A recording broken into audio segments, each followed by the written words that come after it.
Agenda 21 and the Kyoto Treaty is in 2012.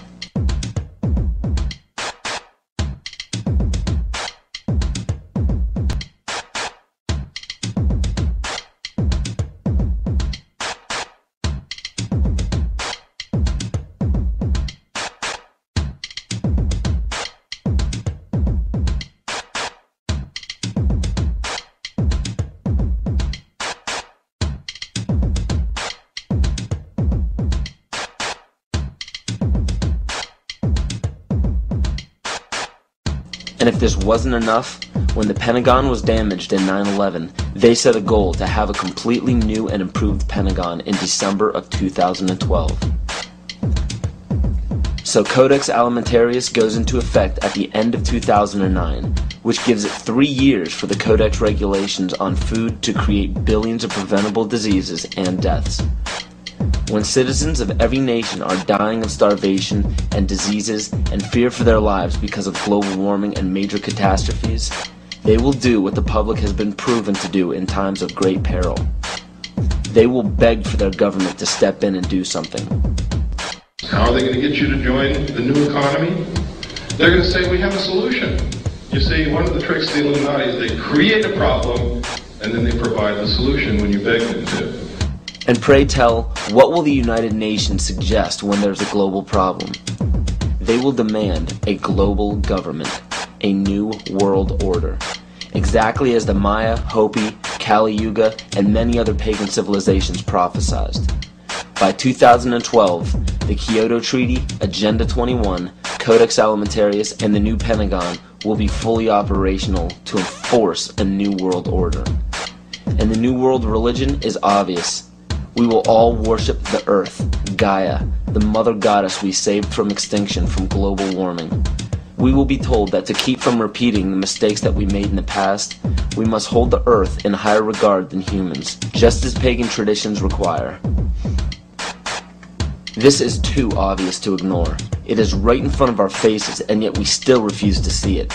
I guarantee you that by 2012 there will be a World War III, but it will not be between nations. It will be us and them. They know this. Why do you think the UN is consistently trying to disarm the public and the nations? They don't want us to be capable of fighting back. The proof of this is in the film released by the UN called Armed to the Teeth, where it demonizes gun ownership. It is also shown in the Freedom from War policy put in place by JFK in 1961. President John Kennedy went to the United Nations September 1961, and he presented the United States program for general and complete disarmament in a peaceful world during a speech, and he said, this is the official program of the United States of America. It's a disarmament program. It calls for the United States to turn over its military to the United Nations. Now, let that sit for a second. It calls for the United States to turn over its military to the United Nations. The program ends by saying progressive controlled disarmament would proceed to a point where no state would have the military power to challenge the progressively strengthened UN peace force. The UN would have all military power. This policy outlines some pretty scary scenarios when you understand what it reads. It calls for the disbanding of all national armed forces and the prohibition of their reestablishment in any form whatsoever other than those required to preserve internal order and for contributions to a United Nations peace force. This clearly shows that the UN is calling for all military power to be under their control. Inspection and verification must establish both that nations carry out scheduled limitation or reductions and that they do not retain armed forces and armaments in excess of those permitted at any stage of the disarmament process. Strategic delivery vehicles will be reduced. Arms and armed forces will be reduced. And all the while, UN peacekeeping powers would be strengthened.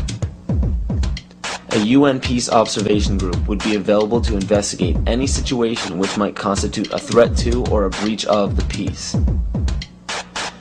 Establishing of a permanent international peace force within the United Nations. and depending on the findings of an experts commission, a halt in the production of chemical, bacteriological, and radiological weapons, and a reduction of the existing stocks or their conversion to peaceful uses.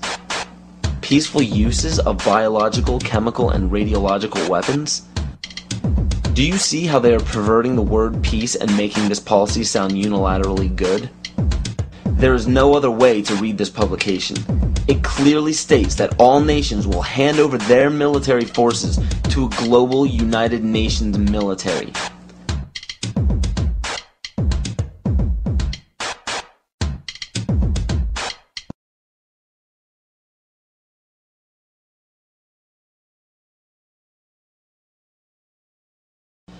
The US population is currently around 300 million. The national debt is currently around 10 trillion. So the current debt, when divvied among the American people, comes out to approximately $33,000 and has been growing at a national rate of $1.46 billion a day since 2006. Now with electronic banking, wire transfers, and credit cards, people have less physical custody of their money.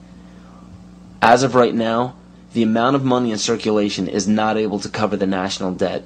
This was carefully planned since the inception of the Federal Reserve Bank. And the next planned step by the elite is already in play. George Bush signed a bill implementing the North American Union. President Bush signed a formal agreement that will end the United States as we know it. And he took the step without approval from either the U.S. Congress or the people of the United States. I think one thing people who are dollar-based need to focus on is the Amero. That's the one thing that nobody's talking about, but I think it's going to have a big impact on everybody's life in Canada, the U.S., and Mexico. The Amero is the proposed new currency for the North American community, which is being developed right now between Canada, the U.S., and Mexico to make a borderless community, much like the EU, and the dollar, Canadian dollar, U.S. dollar, and the Mexican peso replaced by the Amero. You see, the domination of government by business is called fascism. And I'm kind of wondering how many people know what NAFTA is, the North American Free Trade Agreement. Because under Chapter 11 of the NAFTA agreement, NAFTA tribunals trump all U.S. law if it conflicts with either A, World Bank's International Center for the Settlement of Investment Disputes, or B, UN Commission for International Trade Law. Now, that sounds scary enough, but when you understand what that reads, it also gives the power to violate the First and Second Amendment, which is saying, bye-bye to the Constitution. This will weaken national sovereignty and bankrupt the dollar we use now. After this happens, the Fed will call in all debts. When the debts cannot be repaid by the people, assets will be seized. And by this, I mean absolutely everything you own, including your property, your home, your vehicle, your furniture, and the clothes on your back. This plan is already in progress. And when it takes place, you will literally be owned by the Federal Reserve Bank. This is how Agenda 21 will be implemented. The seized land will be given back to nature, and the people will be placed in smart growth megacities.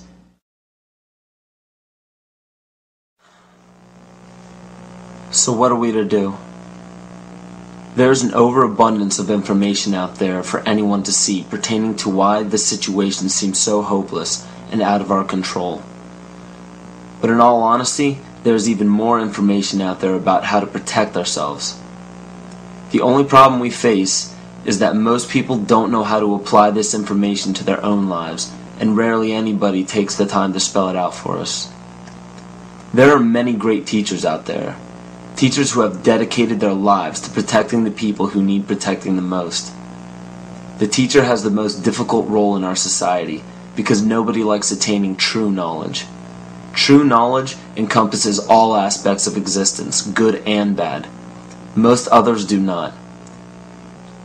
Hearing true knowledge upsets people because it implies that we were wrong at one point in our lives.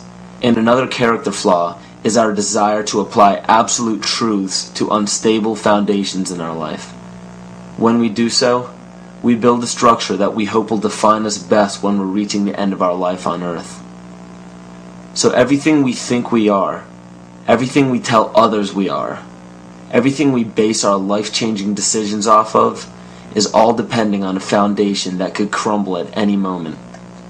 And because we've been told our entire lives that there are certain guidelines and mores we must follow to be a decent human being, we deny everything that may pose a threat to our unstable foundation. This is why we despise true teachers. We lump these teachers into the same category as terrorists,